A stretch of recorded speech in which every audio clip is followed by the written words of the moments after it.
Sonic 3 empieza llevándonos a una isla remota cerca de Japón. Con esa premisa ya sabemos que lo que vendrá no será nada bueno. Estamos en una base militar con soldados armados hasta los dientes, de última tecnología, algo tensos, para no decir que sus pantalones estaban casi mojados y no precisamente de sudor. Rodeaban a un criminal que debemos entender súper peligroso. Tantos militares para un solo personaje dormido y dentro de una cápsula. Uno entiende que no debe ser el abuelito de Heidi. La tensión aumenta y nuestras expectativas sobre lo que puede suceder también. Y de pronto, ¡tan, tan, tan! Nos presentan al personaje. Sí, definitivamente no es el abuelito de Heidi ni tampoco la inocencia del Chapulín Colorado. ¡No! Es Shadow, la antítesis de nuestro venerado amigo Sonic. La acción inicia cuando unos guardias están viendo a El Sombras en animación suspendida, dormido para los que no entendieron, y se hacen la siguiente pregunta. Mano, ¿y si despierta? ¡Shh! Fuera esas malas vibras. ¿Qué hiciste, cabrón? No le digas al jefe. El Sombras empieza a acabar con todos a su alrededor tan fácil como si estuviera un modo amateur en un gameplay y huye hacia la ciudad de Tokio a cumplir su venganza y desatar el caos. Porque claro, si no es Nueva York es Londres y si no es Londres es Tokio, así de sencillo. O sea, desde Godzilla todos los monstruos nacionales, internacionales, interespaciales e interdimensionales notaron que Tokio es un sitio bastante divertido de destruir después de Manhattan. Pero su plan es entorpecido por el equipo Sonic, integrados por Knuckles, Tails y Luisito Comunica, que fueron reclutados por Gun para detener a El Sombritas. Sin embargo, el plan se jode porque el Sombra se podría decir que tiene el poder de los tres fusionado, super velocidad, teletransportación, super fuerza, demostrando lo crack que es y noquea a uno por uno hasta culminar humillando a Sonic diciéndole "ahuevoneado" para irse en su moto deportiva al modo Akira. Al final se nos revela que todo es parte de un plan para terminarse juntando con el cabeza de rodilla o conocido como el Dr. Gerald Robotnik.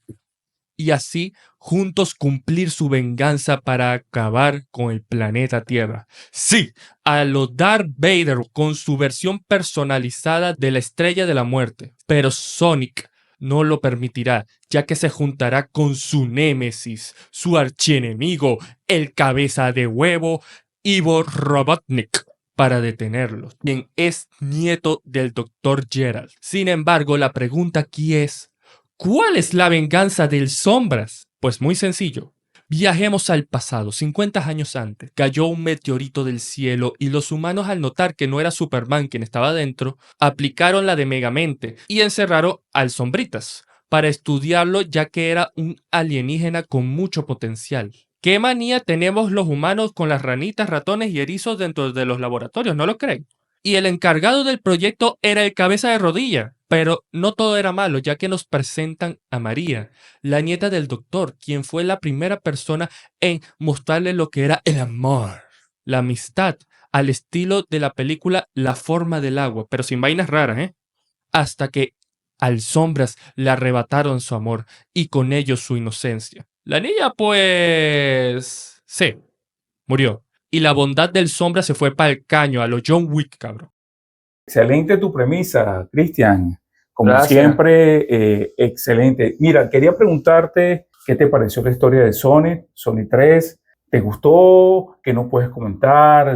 O sea, me parece una muy buena película familiar, una película para niños, pero es una película con un tremendo mensaje. Me parece que tiene bastante acción, tiene una historia bastante sólida. Un nuevo enemigo se presenta Shadow. que sería Shadow. Que Sí. Shadow es un personaje bastante popular y querido en toda la franquicia de saga de videojuegos de Sonic, que hasta propiamente tiene su propio videojuego que se le considera como el alter ego de Sonic. Por más que es un personaje separado que no tiene vinculación con Sonic, el diseño, su actitud, su representación, se le podría decir su antítesis. La misma versión de Sonic, pero completamente contraria a él. Ok, Pero ¿por qué Shadow busca a Geralt? Que de una u otra manera el doctor Robotnik, es decir, Geralt, influyó en despertar a Shadow. Shadow despertó. Ok, ¿qué quería hacer con Shadow? Lo que quería hacer, el conflicto de la correcto, historia. lo que quería hacer con Shadow es tener las llaves para activar su arma maestra.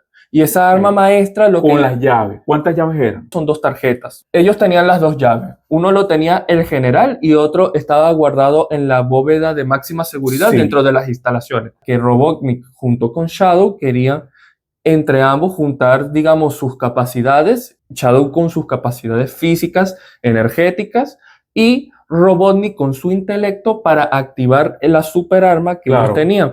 Robotnik quería Shadow para cargar la máquina, ya que como Shadow es de energía radioactiva, la máquina necesitaba ese nivel de poder y él se lo brindó. Claro, porque al final ellos necesitaban las 2 tarjetas para poder encender se llama el cañón de elixir, ¿verdad? Y con ese cañón de elixir, ¿qué iban a hacer, Cristian? Querían destruir el planeta.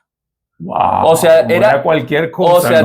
O sea, vamos a decir, era su estrella de la muerte. Era su estrella de la muerte. Era su estrella de la muerte. O sea, funcionaba de la misma manera, solamente que en vez de ser un rayo verde, era un rayo rojo.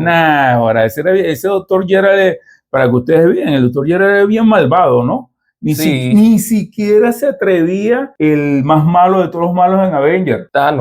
Thanos, ni siquiera Thanos. Thanos no se atrevió tanto. Thanos ni siquiera hizo, tú sabes, como para destruir todo el planeta. Eliminó la mitad, pero para que usted vea que vino el doctor Geralt, se presume que no tenía tanto poder como Thanos, pero el hombre venía con todo, ¿no? Esa era la furia. Tú sabes que en esta historia, en este Sonic 3, personajes de los malvados, vamos a llamarlo así, los malvados son los protagonistas realmente. Es decir, quienes llevan la historia son los malvados.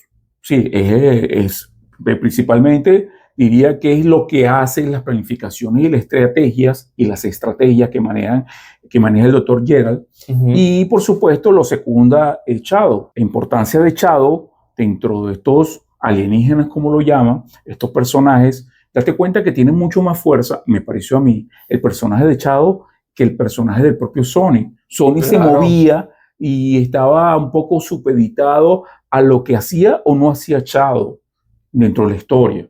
Entonces los protagonistas definitivamente, y ahí se cuela, por supuesto, el doctor Eggman, en el caso del doctor Eggman, el nieto, es que se cuela porque tú sabes, se agrega allí como que ese tercer personaje que está y no está, y que al final, en la parte final de la película, es que asume su papel protagónico. Sí, es que pero él estaba como allí. Me parece tremendo. Ahora vamos a hablar de Shadow. ¿Qué te pareció Shadow? Shadow me pareció tremendo personaje, tremendo villano para Sonic. Siempre...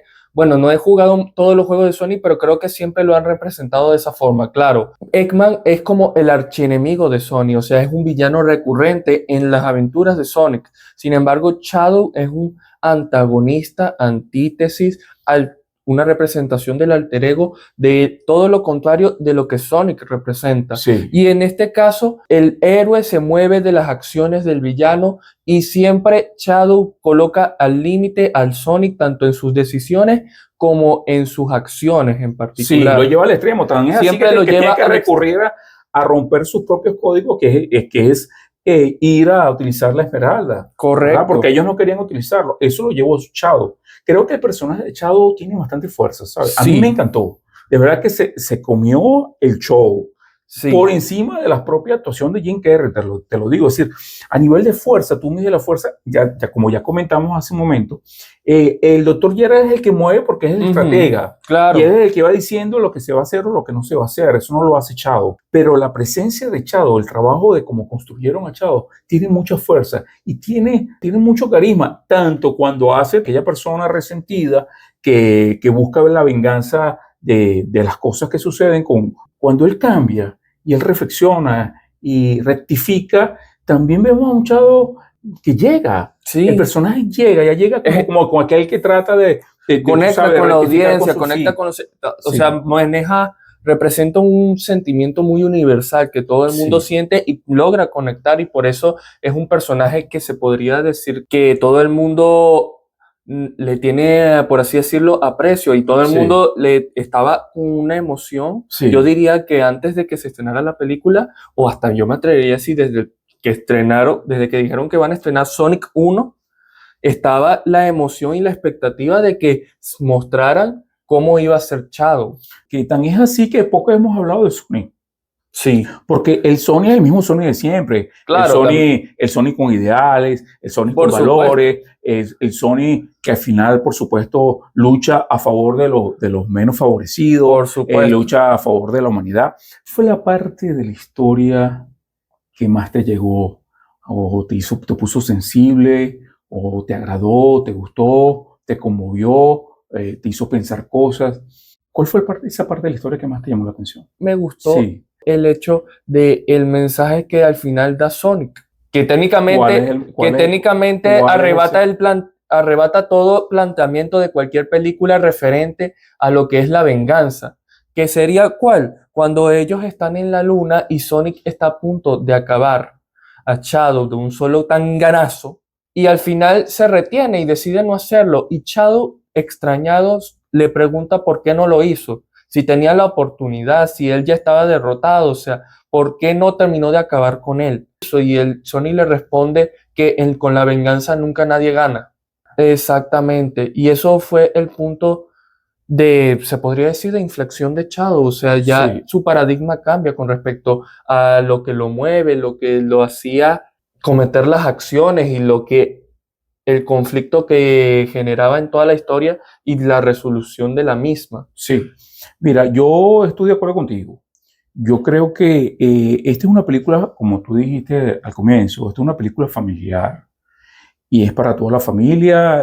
Por supuesto, es un personaje para la gente, sobre todo para los niños, para los jóvenes, a la cual nosotros los adultos podemos disfrutar de esas historias. Este tipo de película tiene algo muy bueno, siempre tiene un mensaje para ese niño que está allí, ese mensaje para ese joven que está entrando a la adolescencia y nos llena y nos dice, el odio no es bueno, ¿verdad? El dolor se vence con amor. Yo creo que ese es el gran mensaje de la película, ¿no? Shadow era una persona que era el típico malo, no era el típico malo, ¿verdad?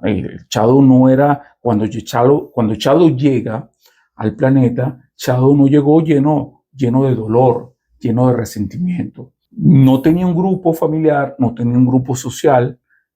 María fue la persona, como tú muy bien comentaste hace rato, fue su puente hacia los afectos, hacia el cariño. Y cuando María muere, Shadow no sabe qué hacer con ese dolor. En vez de descubrir cuál es el amor, descubre el dolor. Y el dolor te lleva al resentimiento. Empiezas a trabajar con el resentimiento. Pero lo interesante de la película es que cuando el malo es malo, el que es oscuro, ese no cambia, papá, ni con nada, ni con una grúa. Sí. No te cambian porque tienen como una inteligencia, una visión desviada. No conocen otro aspecto de la vida y de las relaciones, cosa que no pasaba con Shadow. Shadow necesitaba una puerta hacia algo mejor, que en este caso se lo mostró Sony, con lo que tú acabas de decir. Porque también date cuenta, Shadow empuja a Sony. Tú te das cuenta que Sony iba dispuesto a lo que sea. Es más, no solo rompió el código al utilizar la esmeralda, sino que se va solo, abandona. Y él se lo dice. Shadow dice, al final date cuenta, rompiste no solo el código, rompiste también el hecho de tu relación familiar, tu código familiar. Entonces lo empuja, pero como ya... Vean lo interesante de la historia, es infantil la película, pero no tanto. Hasta para los adultos tiene nuestro mensaje. Al final, que por tener una base, Sony, esa base familiar, esa base de amor, esa base de trabajar con los amigos y con los elementos positivos de la vida y de las actividades, vamos a decirlo así, humanas, él rectifica y se da cuenta. Y eso tú lo ves al inicio de la película cuando Tom está en la cueva y cuando le dice, mira, al final la vida se basa en decisiones y sigue las decisiones, sobre todo podemos tomar decisiones buenas y podemos tomar decisiones malas, pero ¿cómo podemos saber la que surge a partir de tu corazón. Siente tu corazón, le dice Tonga. Y en ese momento, Sony se recuerda de eso. Y lo recuerda porque él ya tenía su base, él ya conoce ese lado del amor. Y eso hace que Chao rectifique. Y es lo bonito, no muy real, por cierto, porque eso, si así fuese como nos lo plantea en la película, el mundo fuese otro. No es tan real, en la vida real no es así. Pero eso es el arte. Eso es lo interesante del arte. Lo interesante es que el arte, hay muchas formas de trabajar el arte y hacer el arte.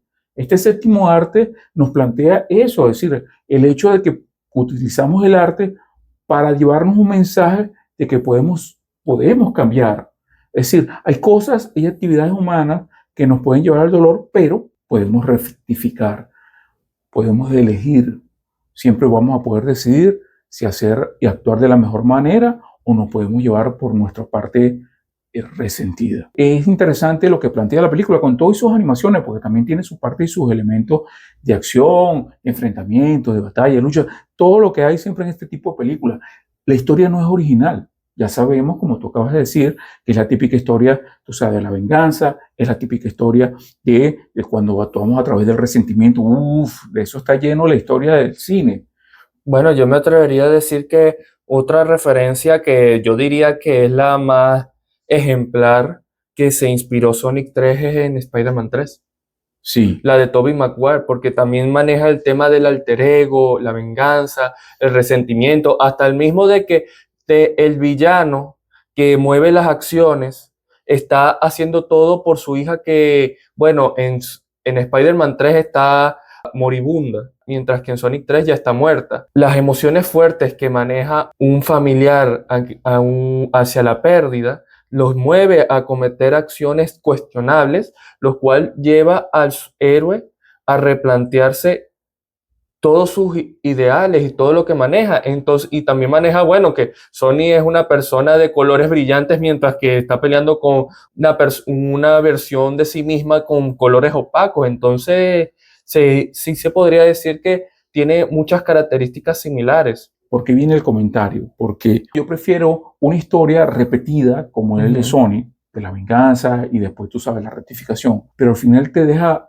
como que ese mensaje bonito. Prefiero ese tipo de historia que ver una historia, por ejemplo, una historia de terror y que al final, desde que tú comienzas hasta que finaliza la historia, es llenarte de miedo. Yo prefiero este tipo de arte. Una de el las arte mejores, que es bonito y creativo. Una de las mejores características de lo que desde el principio está enfocado para hacia un público más juvenil e infantil, más que nada, ya que son las únicas de las pocas películas que manejan todavía el principio de, claro, vamos a entretener para que el boleto del cine valga la pena, pero también que deje un mensaje educacional, una fábula, algo que deje como mensaje para que consciente o inconscientemente nuestro futuro sea mejor.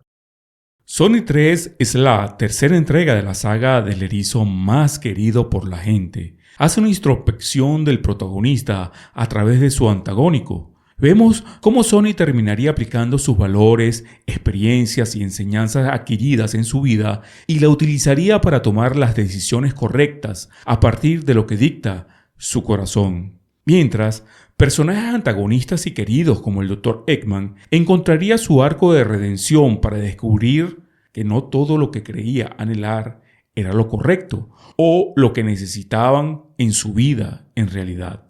Y para culminar, la causa de todos los conflictos ocurridos en la película, Shadow reflexionaría sobre sus acciones y culminaría mostrando uno de los actos más humanos y sinceros que un ser puede pasar para mejorar: aceptar sus errores.